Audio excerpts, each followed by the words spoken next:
Halo semuanya, selamat datang kembali di video analisa harian XAUUSD bersama Mandana, dan ini adalah analisa harian XAUUSD pada hari ini tanggal 23 Juli 2025 hari Rabu. Seperti biasa, jika kalian semua suka dengan videonya, jangan lupa like dulu videonya, subscribe bagi yang belum subscribe, hidupkan lonceng, dan di-share ke yang lain. Ya, jadi untuk hari ini kalau kalian lihat XAUUSD-nya terbang udah nggak pakai otak ya. Yang kemarin saya ekspektasikan marketnya itu bisa lanjut turun gitu kan ya. Untuk melakukan retracement kita nge-buy di 75 lah, di 60 atau enggak di sini rally base rally-nya. Ternyata enggak. Ya, ternyata enggak. Ternyata marketnya itu tidak respect hal demikian. Yang ada marketnya itu ngebuat high yang lebih tinggi. Ya, karena kemarin pada saat sesi live ini kan saya ada ambil nge-sell tipis di sini ya. Ambil nge-sell tipis di sini, ternyata penurunannya itu kemarin hanya sampai 40 pip doang di sini ya. Tuh, hanya sampai 43 pip. Nyampe 43 pip, kemudian kena SL di sini ya di sebanyak 52 pip.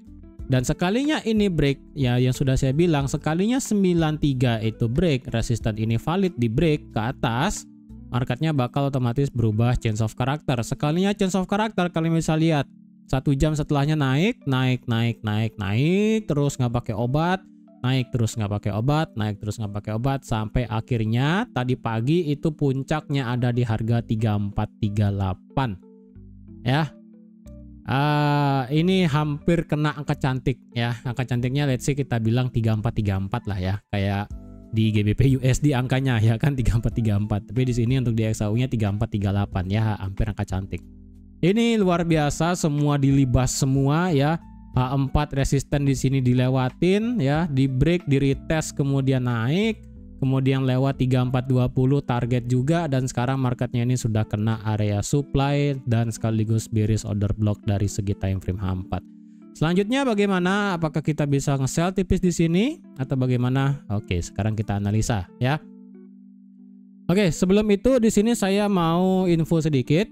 Jadi semisalnya kalau kalian semua teman-teman di sini ada yang ingin mengetahui cara scalping strategi di gold dan juga cara entry multi pair yang sudah teroptimisasi selama 6 tahun dari tahun 2019 sampai tahun 2024, terutama untuk yang di gold ya. Untuk di gold ini strategi scalpingnya adalah menggunakan time frame M1 ya, yang dimana strateginya ini bisa diimplementasikan dan bisa digunakan juga untuk di Discord. Di sini untuk yang orang-orang di Discord sih sudah saya infoin di Zoom kemarin, dan di sini adalah contoh screenshotnya untuk yang ingin lihat bagaimana bentuk dari contoh sinyal sekaligus strategi dari AMD Gold dan sebagainya ya. Ini contohnya. Jadi di sini saya ada kemarin pakai untuk sinyalnya dari strategi AMD Gold yang bisa langsung dikonekkan ke Discord, dapat notifikasi. Di sini saya ambil eksekusi, ambil sell, kemudian langsung sudah dapat profit di sini, dan sekalinya profit di sini saya langsung cancel sinyalnya untuk ambil untuk close posisi semuanya. Oke, jadi kalau ada yang sekiranya ingin tahu bagaimana dari strateginya ini, kalian bisa langsung WA di kolom deskripsi di bawah dan langsung bilang aja ingin mengetahui bagaimana strategi AMD Gold atau enggak multi shot. Ya, nanti akan diadakan sesi Zoom berikutnya untuk yang pengen tahu ya, karena ini merupakan salah satu strategi yang sudah dites selama 6 tahun ke belakang dan juga sudah bisa dikonekkan dengan aplikasi Discord. Oke. Nah, sekarang coba kita lihat ya. Kemarin sih di grup Discord ya, di sini ada saya ini di grup Discord sih kemarin ketika marketnya itu naik sampai 3419 ya. Di sini sih saya ada kasih apa namanya wejangan di sini ya. Saya kasih wejangan di sini yang dimana short squeeze-nya udah terjadi, kemudian 1618 hit di 3319, let's see. Nah, di sini saya keluarkan langsung petir Zeus ya. Jadi kalau yang di Discord pasti agak lucu dikit lah. Kalian bisa lihat ya. Jam itu saya buat ya, di jam 9.44 ya. 15 menit berarti ya.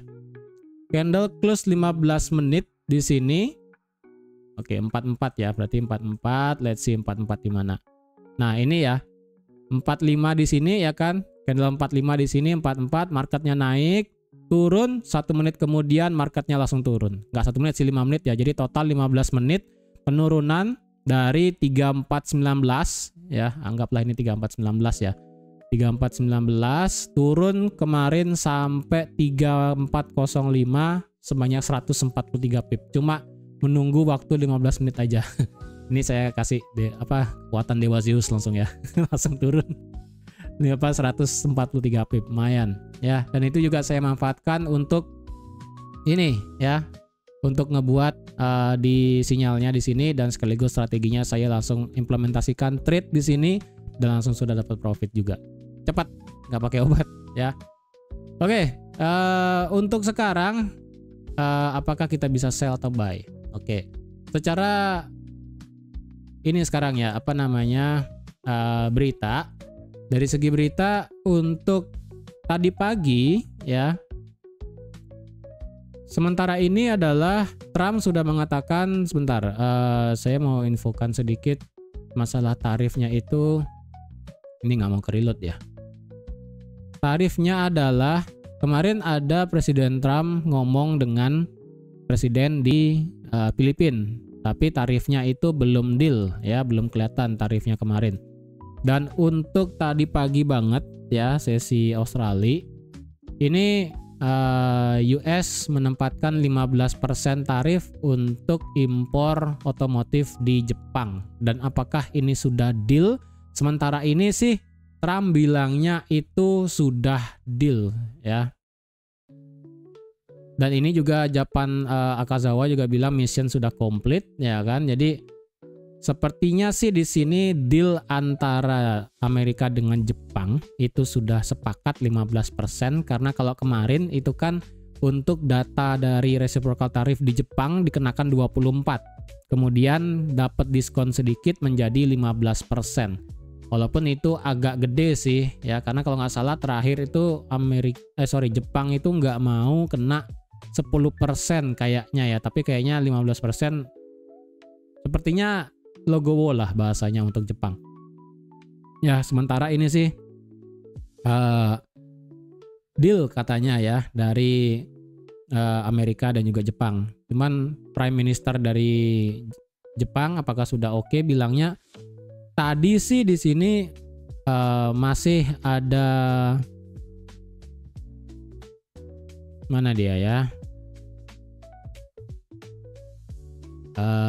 Ini sih masih menerima, mana dia nih ya? Masih menerima update dari Akazawa tentang pembicaraan dengan Amerika. Trumpnya bilang deal. Cuman apakah kalau semisalnya nanti ya Prime Minister Ishiba itu juga bilang deal masalah tarifnya 15%. Ya kemungkinan sih itu bisa sekali lagi membebani gold ke bawah. Walaupun tadi pagi sih sempat naik ya, nge-spike naik sampai di 38 kemudian sekarang drop. Oke, untuk hari ini hari Rabu, kalender ekonominya cuma ada satu di sini, yaitu tentang existing home sales. Existing home sales di sini diperkirakan akan turun sedikit ya, dari 4,03 ke 4 juta. Jadi ini saya rasa dari segi penjualan rumah yang terkini ataupun yang masih berlangsung adalah masih sekitaran 4 juta. Jadi ini saya rasa tidak terlalu berdampak bagaimana sih. Ya. Sementara sekali lagi ya untuk masalah tarif Amerika dan Jepang, Trump itu complete deal. Trump bilang seperti itu. Cuman Prime Minister Ishiba itu masih belum yakin apakah ini sudah deal atau belum. Ya,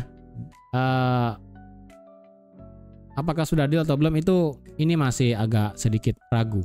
Cuman Trump sih bilang ini sudah deal ya, karena ini Jepang bakal invest sebanyak 550 billion dolar ke Amerika ya, dan akhirnya di sini cuma dikenakan 15% untuk dari segi tarifnya. Ada mobil, ada truk, ada beras gitu kan, kemudian agricultural product ya, kita lihat aja lah nanti ya. Kalau kita tahu Indonesia itu kan pesawat ya, Indonesia itu pesawat dan agrikultural juga.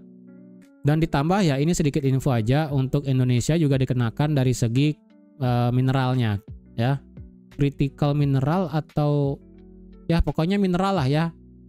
pokoknya mineral. Oke, agree. Oke. Barusan tadi saya bilang menunggu, ternyata saya reload di sini langsung agree ya. Ini berarti perlu saya reload lagi nih beritanya ya. Pas banget nih ya. Akhirnya Prime Minister Ishiba menyetujui bahwa tarif 15% untuk tarif di Jepang. Jadi ini seharusnya bisa menurunkan dari gold itu sendiri. Ya, kita lihatlah, ini masih belum berdampak karena ini masih running ya. Ini sudah deal, Ishiba bilang oke, lower tarif ke 15%, agree juga masalah supply chain economic, kemudian dengan tadi produk agrikultural ya kan dan sebagainya. Sementara ini oke, deal. Berarti untuk sementara ini yang sudah deal ya dengan Amerika itu Indonesia, Jepang, kemudian Brazil kalau nggak salah ya, apa itu saya lupa ya. Mungkin saya nanti akan share di Discord siapa aja negara yang udah deal ya. Yang masih agak susah di deal sebenarnya adalah Eropa dan Cina tentu aja sih ya, Eropa dan Cina. Oke, ini berarti Ishiba sudah oke, Prime Ministernya, kemudian Trump juga sudah oke, jadi keduanya sepakat seperti itu. Dampaknya seharusnya ini bisa menurunkan gold. Seharusnya, cuman nggak tahu deh apakah valid atau enggak ya. Oke, kita lihat dari segi daily. Nah, daily akhirnya kita stay balik lagi ke 3.400-an. Ya, apakah ini kekuatan dari Mercury retrograde ya? Jadi kayaknya sih Astronaci ataupun Pak Gema bakal ada video baru sih bilang bahwa astrologi ya ataupun Mercury retrograde-nya itu works. Naiknya juga sudah lumayan ya kan. Jadi kalau let's say Mercury retrograde terjadi tanggal 17 Juli ya kan. Let's say 17 Juli dari 3310 pas banget terjadinya itu kan. Total kenaikan sampai tadi pagi adalah 1291 pip. Ya, berarti itu works. Jadi kemungkinan sih Pak Gema bakal ada video baru sih kayaknya ya. Kalian tunggu aja mungkin di YouTube-nya Astronaci. Mungkin bakal dikasih tahu. Untuk target sih kalau nggak salah ya, target untuk Pak Gema bilang kalau nggak salah 3475 ya, kalau nggak salah ya, atau 3450 atau 3500 ya. Mungkin coba bisa di kolom komentar ya berapa targetnya. Tapi sementara ini sih dari awal Mercury retrograde-nya ini sampai tadi pagi itu sudah naik 1291 pip. Ya, naiknya udah kenceng banget, udah nggak pakai obat. Ya, jadi otomatis apakah ini bensinnya sudah habis dari segi Mercury retrograde-nya? Nggak tahu ya, karena sekali lagi saya tidak mempelajari hal tersebut. Cuman kalau dilihat, seperti yang sudah saya katakan berulang kali tadi, bukan tadi sih, kemarin ya, pada saat analisa, hati-hati kejadian seperti ini, dan ini. Ingat ya, kita perlu stay minimal 2 hari di atas 3.400. Kalau semisalnya tidak bisa stay di atas 3.400 selama 2 hari, market bakal berat banget diem di atas. Jujur ya, akan berat sekali. Jujur ini bakal berat sekali untuk market itu bisa stay di atas 3.400. Ya, harap hati-hati. Karena semuanya ini sudah kena target semua ya. Ingat, sekarang adalah hari Rabu. Yang sudah saya bilang juga dari segi weekly adalah kepastiannya hari ini. Apakah akan prefer untuk close di atas dan menciptakan yang namanya break of structure ke atas, atau justru malah nanti tiba-tiba dia flip ke bawah. Ingat ya, ini pembukaan weekly hari Senin tuh 3350 loh. Ya, kalau kita berkaca pada daily turun sampai ke 3350 sampai akhir pekan dari hari Rabu, sisa waktu lagi 3 hari, itu memungkinkan loh ya. Let's say kita ambil dari sini. Dari 22 April kita buka dari candle open dan close aja ya. Open di 3424, close-nya 3378. Besoknya marketnya turun. Di sini open di 3432, close-nya 3365, besoknya marketnya turun. Di sini open di 3433, close-nya 3384, besoknya ini sideways dan besoknya lagi ini turun. Turunnya itu pun di 3368. Jadi skenario terburuk jika misalnya mengulang kayak kejadian ini, dan ini, kemungkinan weekly bisa flip bearish. Kalau weekly flip bearish, well, itu bakal menjadi rejection yang sangat gede, yang dimana itu bakal bisa menjadi bakal bisa menjadi trigger marketnya bisa ya udah kayak kejadian kayak kemarin ya, turun bisa seperti itu. Apakah ini bisa termasuk kategori swing untuk sell posisi? Jujur saya tidak berani ambil swing sell posisi di gold ya, saya nggak berani karena kalau nge-sell di gold itu terlalu riskan. Karena gold itu sekali lagi target saya untuk di tahun ini adalah 3.700 atau 4.000. Jadi saya lebih prefer kalau mau nge-swing adalah tetap nge-buy, itu aja. Ya, dari segi daily indikatornya kita lihat oke, sudah di 61. Kemudian dari segi powernya sudah hampir mencapai puncak. Ya, powernya sudah mencapai puncak di sini stokastik 85 dan 80 sudah mencapai puncak. Kemudian dari segi RSI kemarin itu adalah naik di atas 60 sampai 63. Jadi kalau sekarang RSI balik lagi turun di bawah 60 dan bahkan mungkin drop sampai ke 55, kemungkinan marketnya justru bisa lanjut turun. Ya, saya worry-nya kayak begitu. Kayak begini contohnya case-nya nih ya. Ini naiknya sampai 61, ya kan? Naiknya sampai 61. Kemudian momentumnya habis, powernya juga udah nggak ada, kemudian turun. Sama kayak di sini ya, naik sampai di 66, tapi ini kan ini beda ya, ini powernya udah nggak ada soalnya. Skenario terburuk udah kayak begini ya, tapi ini kan beda ceritanya. Ini beda cerita karena ini marketnya sudah di atas zona overbought sebenarnya, jadi tidak bisa dipakai. Yang paling logis adalah kejadian kayak kemarin di 13 Juni ya. Walaupun secara powernya sih nggak terlalu sama. Jadi power dari segi daily ini masih sedang memasuki masa puncak ya, sedang gas itu ibaratnya jarumnya itu udah hampir 100 km per jam gitu kan kalau kendaraan. Jadi kalau semisalnya nanti ini bensinnya sudah mau habis, momentum sudah mulai melambat dan gasnya sudah mulai habis, ini muter ke bawah, ini bisa ngedrop ke bawah cepat. Ya, sekalian drop ke bawah kayaknya 3350, 3360 itu bakal make sense disentuh. Karena dari segi daily kita ada fair value gap-nya di sini. Ini yang paling make sense bisa disentuh dari segi daily, ya. Jika misalnya semuanya itu muter ke bawah. Oke. Kemarin sudah saya bilang kalau semisalnya di sini ada seperti pola ascending triangle. Tapi sekali lagi sih ini bukan ascending triangle sih sebenarnya ya. Karena ascending triangle itu kan adalah kondisi di mana market itu melakukan yang namanya kenaikan, yang dimana ascending triangle teorinya adalah continuation pattern ataupun pola kelanjutan. Tapi kalau kita ukur 1:1 dari segi ini ya, dari sini sampai sini ya, kita cari 1:1-nya, memang ini belum selesai. 1:1-nya adalah di 3475. Tapi berkaca pada kejadian kemarin, yang dimana setiap 3400 kita harus minimal stay 2 hari. Jadi ketentuannya adalah hari ini. Apakah ada error sedikit? Bisa. Berarti kalau kalian mau bikin 3 hari juga nggak masalah. Ya. Walaupun secara historinya ini kan marketnya itu kena di atas 3400, besoknya turun di bawah 3400. Nah, kalau sekarang karena ini dari segi ascending triangle itu masih punya utang sampai 3475, berarti sekarang itu tidak boleh turun di bawah 3400 dan besok juga tidak boleh turun di bawah 3400. Jadi kalau keduanya sudah komplit tidak bisa turun di bawah 3400 selama 3 hari berturut-turut ya, kemarin, sekarang, dan besok, berarti 3475 itu make sense bakal kena. Ya, karena sudah stay di atas 3 hari berturut-turut, menurut saya 3400 akan menjadi valid suatu support yang bisa dites ataupun menjadi suatu area yang tidak kelihatan ataupun sebagai angka suatu psikologi yang kemungkinan bisa menahan market ke atas. Itu aja ya. Oke, dari segi daily ini ada fair value gap-nya.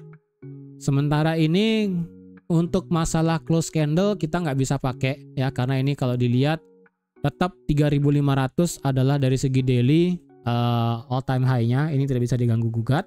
Kalau masalah kemarin ya, resisten tertinggi sebelum all time high adalah di sini di 3451, berarti mepet dengan 3450. Jadi kalau dipakai close candle juga berarti dari 3433 sampai 3451 ini adalah resisten daily. Ya, ini adalah resisten daily. Jadi ini wajar aja marketnya itu reject sekarang. Oleh karena itu, jika semisalnya marketnya mengejar daily fair value gap di sini, yang dimana ini adalah RBS-nya yang sekali lagi saya udah buat kemarin ya di 7577 atau enggak yang di bawah, paling bawah di 57 ya. Mau yang paling dekat di 7577 atau tengah-tengahnya 70 atau paling bawah di 57. Kalau semisal marketnya mengejar ini bisa, tapi dengan syarat daily close tidak boleh di bawah 3400. Karena kalau dia ngejar fair value gap tapi gagal ngebawa harga balik lagi di atas 3400, kayaknya fair value gap-nya itu hanya sebatas untuk ambil orderan tapi tidak untuk bisa membuat kenaikan lebih tinggi. Tapi kalau semisalnya marketnya itu kayak begini ya, turun kenceng ngambil fair value gap dan kemudian close di atas 3400 dan berarti menciptakan ekor yang panjang seperti ini, menurut saya masih ada kemungkinan marketnya masih bisa naik sampai ke 75. Karena sekali lagi 75 adalah target 1/1-nya di sini. Ya, target 1/1-nya. Oke, bentar, coba saya hitung dengan menggunakan Fibo yang lain ya. Trend base Fibo, apakah ini sudah selesai? Nah, tetap berarti sama ya. 3475 adalah 1618-nya juga. Berarti 3475 ini kayaknya adalah next target. Tapi sekali lagi market itu wajib stay di atas 3400 kalau mau di extend 3 hari ya, kemarin, sekarang, dan besok. Seperti itu ya. Memang di sini kita menciptakan daily fair value gap yang besar ya, dan apakah nanti kita menciptakan daily fair value gap lagi ya, bisa aja ya, bisa aja. Oke. Dari segi H4 kalau kita lihat momentum masih ada di atas ya, ini sudah masuk zona overbought, kemudian marketnya stay ya kan, diam di tempat, kemudian secara power juga masih naik di atas, masih ngegas, masih kenceng. Apakah ini potensi bearish divergence secara H4 yang stokastik? Potensinya ada, cuman kalau valid banget sementara ini belum ya. Kenapa ini belum? Karena kalau kalian lihat ini H4-nya gede-gede candlenya ya, ini candlenya gede, ini candlenya gede, dan ini juga candlenya gede. Jadi candlenya gede-gede kayak begini itu agak susah kalau mau dilawan. Kali punya turun, kemungkinan A4-nya turun hanya untuk ngeriset momentum. Sekali nanti dia naik lagi, ya udah dia bisa langsung muter naik ke atas kencang. Itu. Jadi untuk sekarang sih H4 masih kencang naik, power masih ada, momentum masih ada. Belum kelihatan tanda-tanda turun. Jadi apakah masih bisa nge-buy? Ini nge-buy-nya agak bermasalah. Karena kalau kalian nge-buy di sini, otomatis kalian nge-buy di dekat zona daily resistance.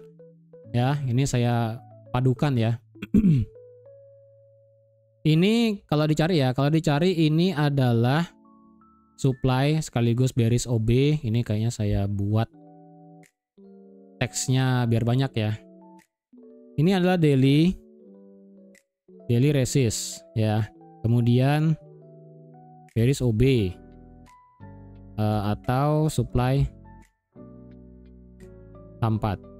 Nah, oh ini salah, saya taruh di depan deh. Nah, ini daily resistance, ini H4 bearish OB dan supply. Jadi kalau kalian nge-buy di sini agak bermasalah, nggak worth it sebenarnya ambil buy di sini ya. Sekali lagi harapan saya adalah untuk nge-buy sekarang tetap sama, tidak berubah ya, di 77 itu tetap sama, tidak berubah. Kemudian di sini juga ada rally base rally juga gitu kan. Tetap ini tidak berubah pandangan untuk nge-buy. Untuk sekarang apakah bisa kita nge-buy di teritori ini di 3400? Sementara ini sih 3400 kalau dicari sebagai angka psikologi. 3401 sih memang belum dites ya. 3401 sampai 3396 selaku resistance become support H4 ini belum dites. Dan ini juga adalah H4 fair value gap-nya. Jadi kalau memang ini nanti marketnya turun sampai 3400 ya oke lah, kalian boleh bisa nge-buy nanti. Ya nggak masalah. Tapi tentu aja harus ada konfirmasinya. Ya, harus ada konfirmasinya. Jangan memaksa untuk ambil buy jika tidak ada konfirmasi. Kalau gitu dengan mengharapkan ini turun sampai sini apakah bisa nge-sell? Kalau kalian nge-sell pun di sini itu stop loss-nya bakal jauh karena kalau kalau open di sini mau tidak mau stop loss-nya wajib di atas 3450. Apakah kalian mau meresikokan 300 pip ke atas dengan hanya turun sampai 3400? 300 pip ngelawan 250 pip? Ya, kalau kalian pengen sih ya silahkan aja. Cuman kalau enggak jangan. Ya.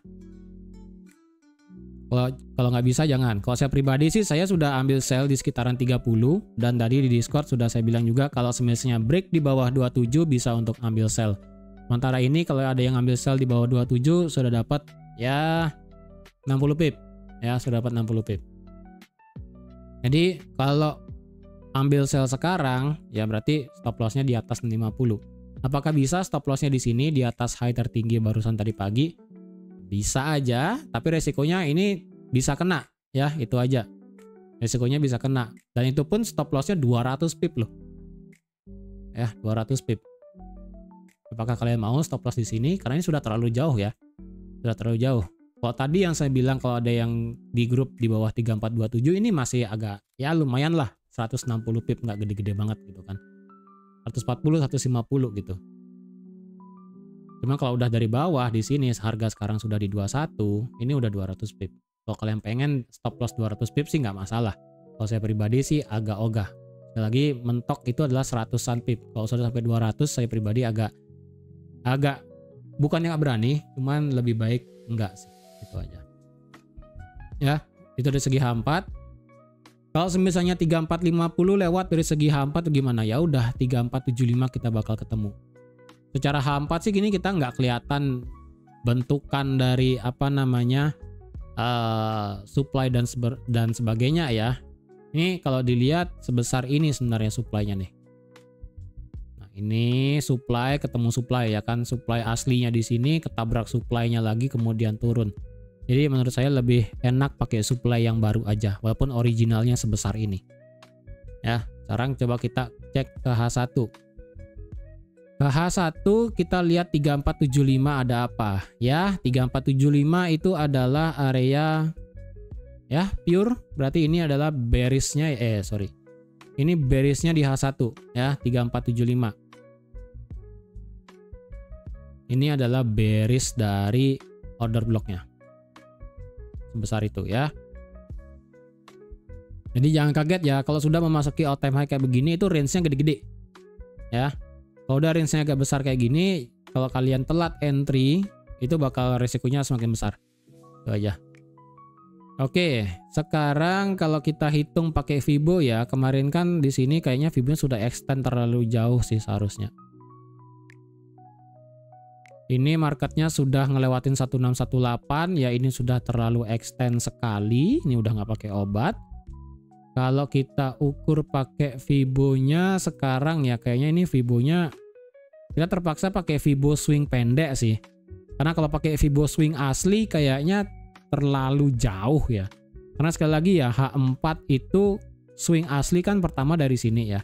Dari sini ke sini ya. Anggaplah ini sudah sampai 61,8. Jadi otomatis kan titik nolnya berubah di sini dong, ya, di sini. Nah, ketika titik 100 di sini. Nah, titik nolnya di mana? Kalau di sini market tuh nggak turun. Dari sini nggak turun juga kemarin ya kan. Kalau di sini bisa nggak? Bisa aja ya, tuh. Antara 50% dan 61,8 adalah rally base rally H4. Dan di atas 50% adalah 77. 50%-nya adalah 3375. Dan 61,8-nya adalah 57. Ini berarti semakin make sense ya. Antara Fibonacci ini kita ukur Fibonacci panjang loh ya, dari bawah banget sampai barusan all time high di bukan all time high. High di 3438,79. Ya. 38,2 sih ini ya, ini area sideways-nya ya, mepet dengan 3400 sih sebenarnya ya. Cuma ini agak sedikit jauh dari 3400 ya. Ini 38,2-nya itu ada di 3390, agak lumayan jauh. Jadi kalau ini lewat ya kemungkinannya adalah 75, 77 ya, 50% dan RBS daily. Di sini ketemu rally base rally, kemudian ketemu 61,8, 3358, 3360, 3357 selaku 61,8 dan RBS daily juga. Jadi ini tuh banyak banget ya. Ini tuh banyak banget dari halangannya. Jadi lebih make sense sebenarnya. Tapi ini jika mau menggunakan Fibo yang panjang ya. Kalau kita hanya menggunakan Fibo yang pendek ya. Kalau kita menggunakan Fibo yang pendek, kita let's say ambil dari sini ya. Kita tidak ngitung dari sini ya, kita ngitung dari swing yang baru. Dari sini sampai sini. Oke, marketnya clear ya, kena 50% kemudian mental naik. Kalau kita balik dari sini sampai sini, ini clear kena 1618. Kemudian kalau kita balik dari sini ke sini, ini nggak nyampe ya, nggak nyampe 38,2. Dan ini kalau ditarik dari sini ke sini, ini juga sama nggak nyampe 38,2. Ditarik lagi ke atas ya. Nah, ketemulah 38,2 itu 3400. Resistance become supportnya di sini. Jadi kalau pakai swing yang agak pendek ditarik dari sini ya, karena ini sebenarnya swing yang agak berat ditarik sebenarnya ya, karena ini swing asli dengan time frame H1 yang kita menghiraukan titik nol yang di sini. Ya, kalau kita menghiraukan dari sini, kita tarik dari sini itu make sense ya kan, di sini kena 50% dan kemudian naik. Jadi kalau ditarik dari sini, kenanya ini nggak nyampe, kena ini nggak nyampe, kena di sini baru kita lihat ya. Tapi kalau kalian mau pakai swing yang barusan terjadi dari kemarin sore, bisa juga dari sini, berarti dari sini sampai sini, maka ketemulah 61,8 dan kawan-kawannya itu di sekitaran 3405, 3400 dan sebagainya. Kalau ini lewat ya, kalau itu lewat ya, ini kalian bisa lihat 1272 ada di 3368. Kalau pakai swing yang pendek, kita coba cari overlapnya ya. Dari sini ke sini 1272 mepet dengan 78,6.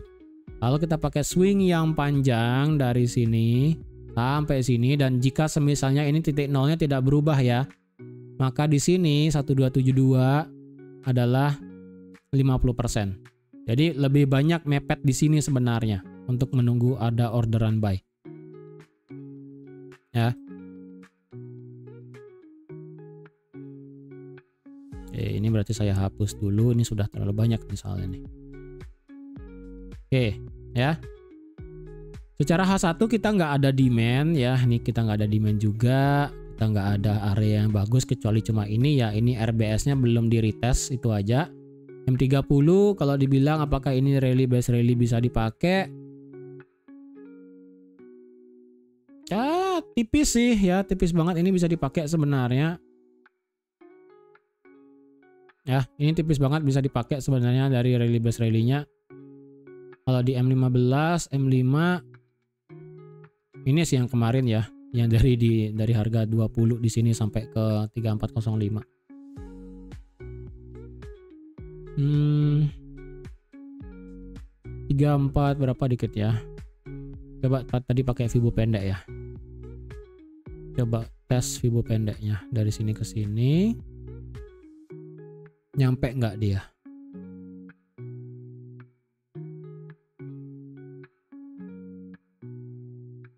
(38,2) ada di 3417. Oke, 15 menit. 3416 sih sebenarnya di sini. Mungkin lebih prefer di sini sih ya, 3416.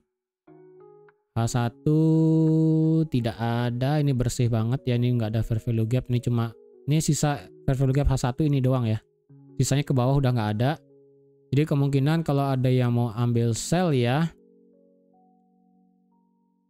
kayaknya sih agak berat kalau mau ngambil sell sih. Soalnya ini M15-nya kita ada satu RBS di M15 di 3416 sampai 3412 itu aja sih.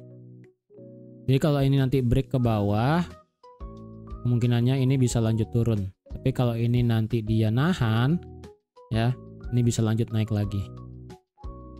Tapi harapan saya sih ini lanjut turun ya, karena didukung dengan tadi fundamental masalah Jepang dan Amerika sudah trade deal. Untuk sekarang sih untuk nge-sell ya, jujur agak sulit kalau saya lihat kalau bisa ambil sell ya. Agak sulit, bukannya nggak bisa, agak sulit itu aja sih. Di bawah 15 menit ya. Kalau mau kayak begini ya, di bawah 3415 ya, di bawah 3415 kalau ada yang mau nge-sell kayak begini ya. Ya silahkan aja sih kalau ada yang mau nge-sell di bawah 3415. Kalau nggak mau ya jangan, ambil buy aja tetap ya, nge-buy di 3400 dan sebagainya. Oke? Jadi saya rasa sekian dulu untuk analisa XAUSD pada hari ini. Ingat ya, ini kondisi marketnya sudah di 3400 dan barusan ini sudah deal antara Amerika dan Jepang masalah trade deal ya. Nanti kita akan lihat apakah ini dampaknya bakal luar biasa kencang ke bawah, karena biasanya kalau sudah ada deal itu goldnya bakal lumayan kencang. Dan ingat ya, ini 3400 secara daily itu tidak pernah dilewatin selama 2 hari. Hari ini kemarin naik, hari ini bisa berpotensi turun drop di bawah 3400. Jadi kalau hari ini semisalnya skenario terburuk tutup di bawah 3390, maka besok kemungkinan antara kita sideways atau bakal lanjut turun. Udah itu aja. Ya. Jadi skenario terburuk untuk para bullish adalah marketnya tutup lagi di bawah 3400 dan ini resisten become supportnya gagal menahan market. Karena kalau ini gagal menahan, jebol ke bawah, ya udah drop ke bawah terus. Oke. Jadi segitu aja dan sampai jumpa lagi di analisa harian XAUUSD selanjutnya. Bye bye.